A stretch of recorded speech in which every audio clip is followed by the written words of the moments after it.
What is up, YouTube? Cole Lawson here, and I'm back with another video. Before we get into it, if you could like, comment, subscribe, share this video, please. And yeah, I'm so happy to have you back. And if you're new here, hello. Thank you for coming to my channel. Here I talk about self-help, I talk about resilience, I do tarot card reads, I talk shit, I just give you real down to earth information on how to heal yourself, how to heal your life, and how to make the best decisions for you to be as resilient as possible.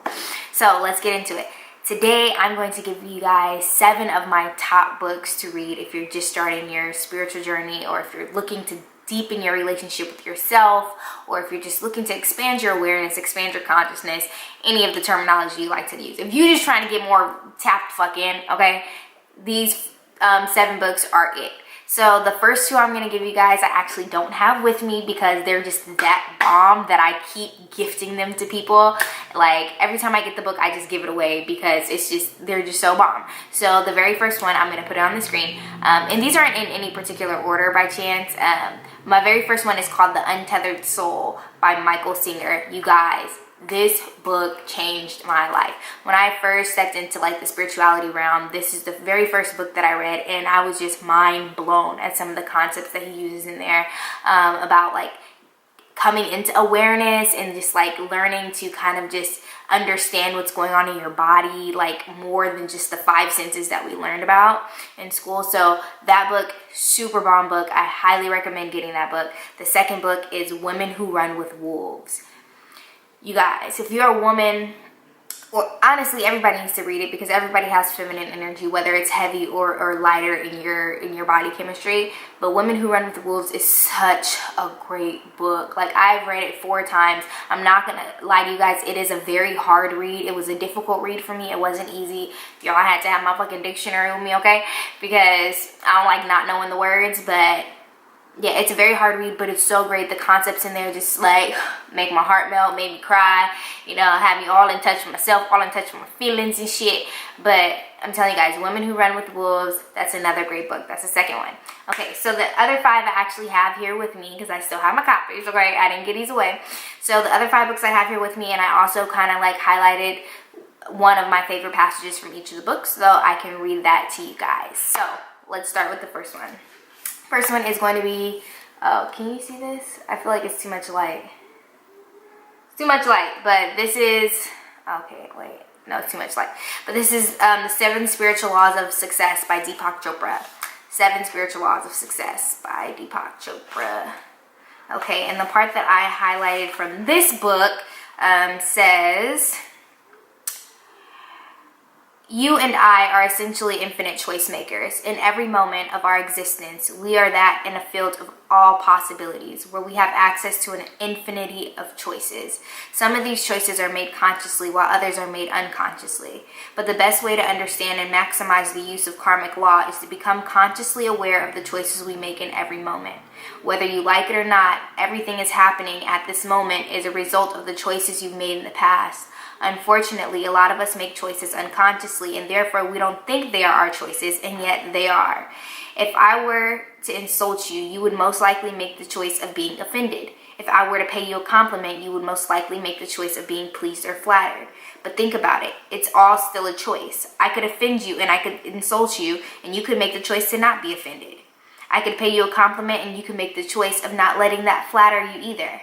In other words, most of us, even though we are infinite choice makers, have become bundles of conditioned reflexes that are constantly being triggered by people and circumstances into predictable outcomes of behavior. Y'all. And that's, he wrote that in The Law of Karma.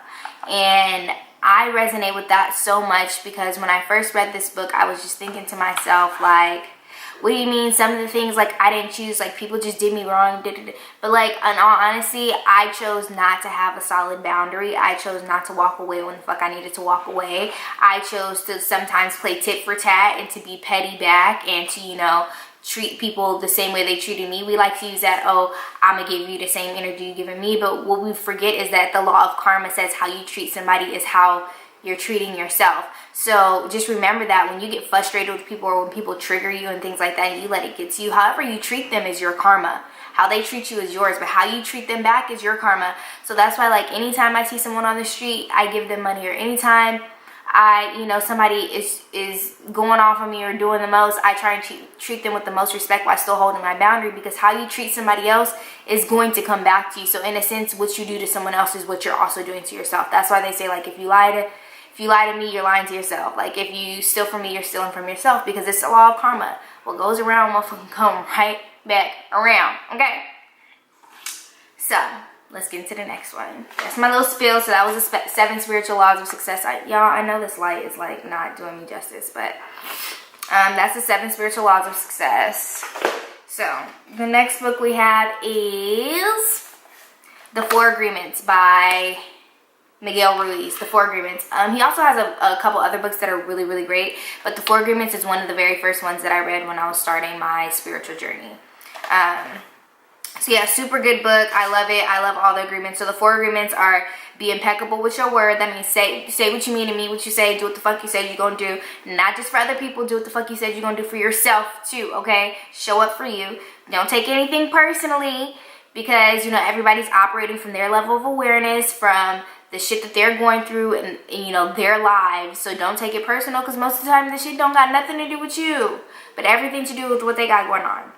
Don't make assumptions, okay? They've been saying that since time has begun, that assuming makes an ass out of yourself. And always do your best. Do it right or don't do it at all. But the passage that I took out of this book is, where is that? Okay. Humans are dreaming all the time. Before we were born, the humans before us created our big outside dream that we'll call society's dream, or the dream of the planet. The dream of the planet is the collective dream of billions of smaller personal dreams, which together create a dream of family, a dream of community, a dream of city, a dream of country, and finally a dream of the whole humanity. The dream of the planet includes all of society's rules, its beliefs, its laws, its religions, its different cultures and ways to be, its government, schools, social events, and holidays. We are born with the capacity to learn how to dream, and the humans who live before us teach us how to dream the way society dreams. The outside dream has so many rules that when a new human is born, we hook the child's attention and introduce the rules into their mind. The outside dream uses mom and dad and schools and religion to teach us how to dream. Attention is the ability we have to discriminate and focus only on which we want to perceive. We can perceive millions of things simultaneously, but our attention, we can hold whatever we want to perceive in the foreground of our mind. The adults around us hooked our attention and put information into our minds through repetition. That is the way we learned everything we know. By using our attention, we learned a whole reality, a whole dream. Y'all, when I read that, let me tell you, I fell straight down the fucking rabbit hole, okay? Because especially that line right there where he says, by using our attention, we learned a whole reality, a whole dream. And it just makes you really, really think about how everything in our life, from advertisements to television shows to your mom and dad's ideologies to society and social media, has put all of these ideas and these dreams in our head that most of us are living lives or living out dreams that are not actually our dreams. They're things that we thought were ours because of everything that we've learned over time. We've never once tapped in with ourselves, So when he says that, like, we learned a whole reality, we learned a whole dream, it's like we live in a huge ass dream state. Like, yes, this is our reality, but our reality is a big ass dream state, and it's not even our own dreams. It's just entangled of each other. So it kind of made me realize what I was bringing to the world and what types of dreams I had for my life, and were my dreams really being shaped by what I really felt in my soul, or were my dreams being shaped by what other people were doing, or what other people thought were cool, or what other people had going on, or what my parents or the people that raised me wanted me to do with my life. I really had to check myself in that moment. I think that's what it comes down to, especially when we talk about resilience, especially when we talk about this spiritual path. It comes down to really being able to make your most honest, truthful choices for yourself, so that way you're living the most honest life that you can live. Because when you're living an honest life, everything stays in flow, and then you're really able to express your gifts and give your gifts freely the way that you were intended to, and nothing feels forced at that point. So when I read that, it really resonated with me, along with all the other agreements. This book definitely definitely changed my life, especially when it comes down to like not taking shit personal. That was another one that I took from this book that was just like, I mean, the whole book, honestly, because like be impeccable with your word. I used to think I was like so like on the shit with my word, but I realized like I only was when it came to dealing with other people. But when it came to what promises I needed to uphold to myself, what boundaries I needed to uphold to myself, like I would keep breaking promises with myself. And that is also not being impeccable with your word. You know, if you can't be truthful and honest with yourself and hold your own promises to yourself, that's why we end up having trust issues. Not because we don't trust other people, but we don't trust ourselves to hold our boundaries and to do the things that we said we're going to do for us. But yeah, so that was really great in the book. And then, you know, that not take anything personal.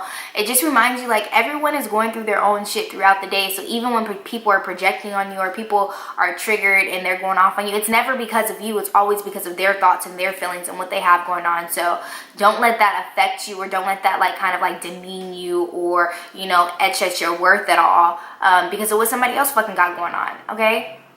Boom, bump that. Now, sorry, y'all. Y'all know I'm a little ghetto, whatever. So the next book that I got is Loving What Is.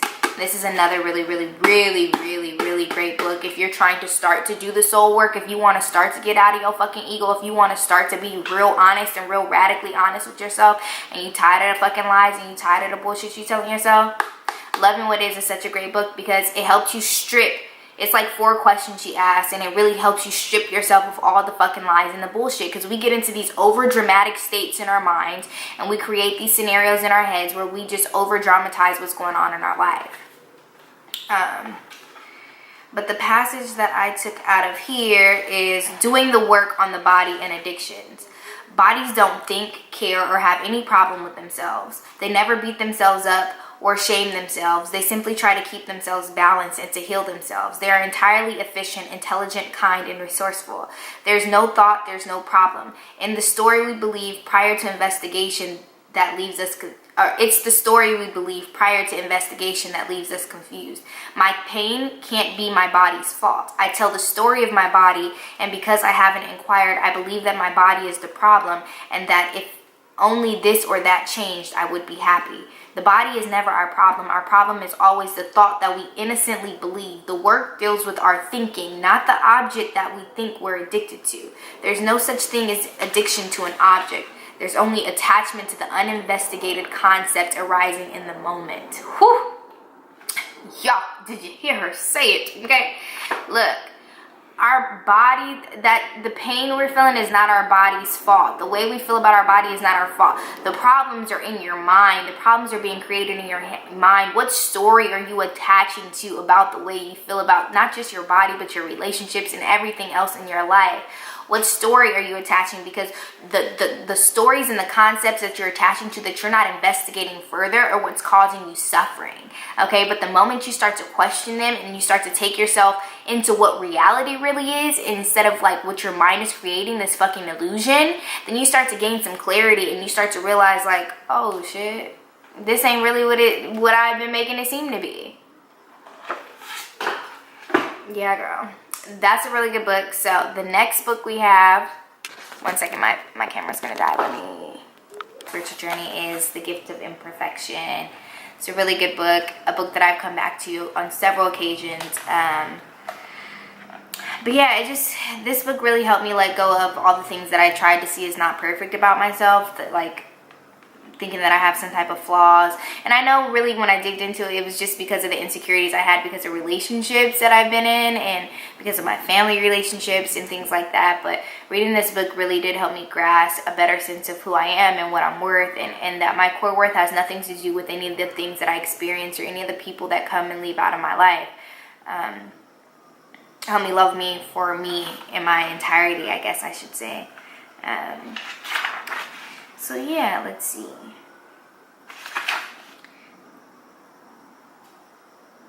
Yeah, and this is like another book that goes on with like being radically honest with yourself and like getting out of that fucking pity party mode and like creating some awareness and taking responsibility of your life. So the part that I highlighted in here, it says,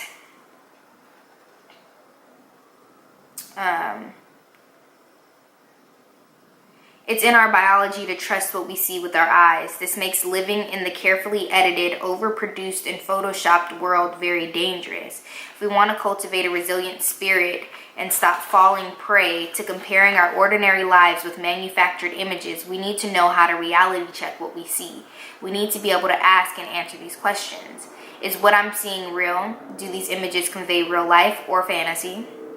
Do these images reflect healthy, wholehearted living, or do they turn my life, my body, my family, and my relationships into objects and commodities? And who benefits from my seeing these images and feelings bad about myself? Hint, this is always about money and or control. So these are great questions to ask yourself when you need to have a fucking reality check. I have to reality check my ass several times a day, okay? I be having to look in the mirror and be like, girl, tighten up quickly, okay? Get it together quickly. Because if you ain't gonna let nobody else check you, if you don't want nobody else saying anything to you, you need to be able to check your motherfucking self, okay? You need to be able to check yourself. Get right before you get left, honey. For real. But yeah, so that's that book. And then the very last book I have for you guys is another one that's really near and dear to me. It's called The Power of Now. And it's by Eckhart Tolle. And I love this man. I really do, y'all. He really be spitting that game. But yeah, let me see.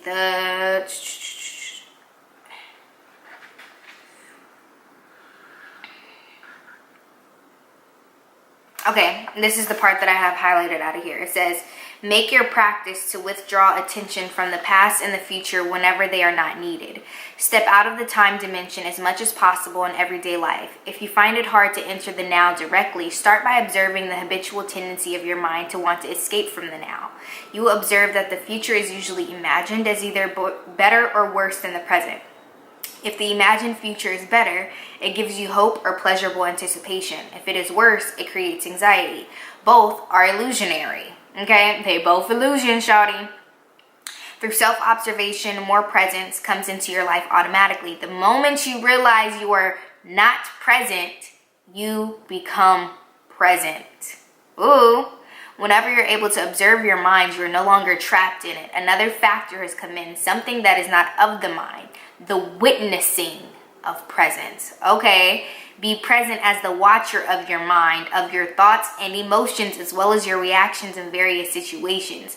Be at least as interested in your reactions as in the situation or person that causes you to react. Notice also how often your attention is in the past or the future. Don't judge or analyze what you observe. Just watch the thought. Feel the emotion, observe the reaction. Don't make a personal problem out of them. You will then feel something more powerful than any of those things that you observe. The still, observing presence itself behind the content of your mind, the silent watcher. Yo. This plays such a huge part in my life because y'all, resilience is about being able to be your best self and to come back from situations. So when he said this, it really like clicked in my mind that you can have an emotion, you can feel an emotion and not have to react to the emotion, because when we're reacting to the person, we're reacting to a past trigger, we're reacting to everything but the reality, because in reality it really don't even be that bad.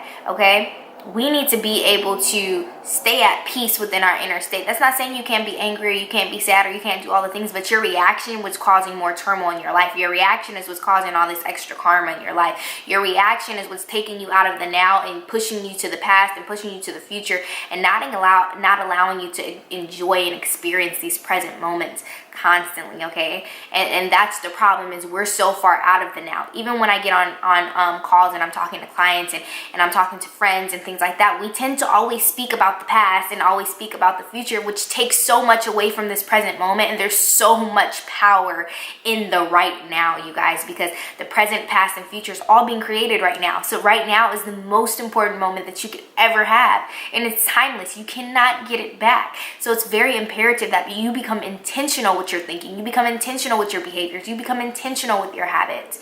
Okay, So yeah, if you're looking for some books to start your spiritual journey, these are definitely the ones that I recommend to start out. Most of them are all pretty simple reads, pretty fun reads. Another good book, just to name some off the top of my head, is like The 5 Love Languages was really good. The Subtle Art of Not Giving a Fuck was really, really good if you're into like more of the, like, if you need something like to kind of like kick your ass into gear. It's a really good one.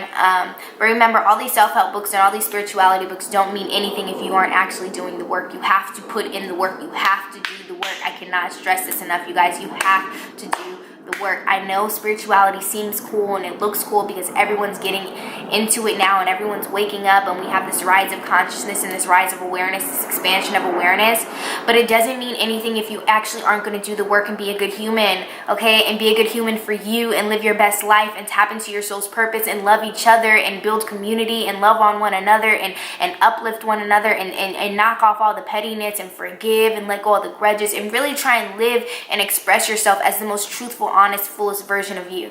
None of this shit matters if you are not going to stand in your soul's purpose, okay, you guys? So please read the books and gain the information and learn the information, but all the truth you need is in yourself, okay? The only truth there is that of your own. So, but in order to come to that truth, you need to tap in at some point. You have to tap the fuck in. You have to, at some point, you can't be an over digester. And right now, because it's so new and it's so fresh for everyone, everyone's over ingesting information and it's a lot of misinformation. But the truth that you need is all within inside of yourself. So read these books and kind of, you know, open up your mind to a different level of thinking, a different level of awareness. But then I want you guys to really tap in and really start asking yourself the hard questions and undoing these bad habits and really getting into your discipline that you have with yourself and your spiritual practice, because that's all it is. You don't really need books or meditation or anything. It's all about tapping into your fucking self, okay? But I'm gonna do a whole nother video on meditation for beginners. I'm actually gonna record that one right now, so I don't know which one you guys will see first, but I'm going to do a whole new video on meditation for beginners and like debunking like spirituality, like myths, okay? So I will see you guys soon. Make sure you like, comment, and subscribe.